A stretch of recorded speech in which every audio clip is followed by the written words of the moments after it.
மனிதனுடைய பேசிக் என்னென்றே தெரியாமல் தத்தளித்த இந்த உலகத்துக்கு குர்ஆன் சொல்கிறது, மனிதனின் ஆரம்பம் தண்ணீர் துளி. நபி ஸல்லல்லாஹு அலைஹி வஸல்லம் உடைய காலத்தில் இஸ்லாத்துடைய பரம விரோதிகள் வாழ்ந்த காலம். ரசூலுல்லாஹ்வுடைய சபைக்கு ஒரு மனிதர் வந்தார்.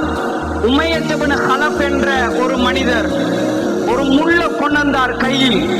நபி ஸல்லல்லாஹு அலைஹி வஸல்லமுக்கு முன்னால் அந்த முள் அப்படியே பவுடரா மாற்றினார். அப்படியே ஊதி விட்டு கேட்டார், முஹம்மத், உங்களோட அல்லாஹ் இந்த முள்ளை எழுப்பாட்டுவானா? ஒரு வித்தியாசமான கேள்வியை கேட்டார். முஹம்மது ஸல்லல்லாஹு அலைஹி வஸல்லம் எதுவும் பேசவில்லை. அல்லாஹ்வுக்கு இந்த செயல் பொறுக்கவில்லை. சூரா யாசீனுடைய கடைசி ஆயத்தை இறக்கினான். அவலம் யரல் இன்சான் அன்னா خلقناه من نطفة فإذا هو خصيم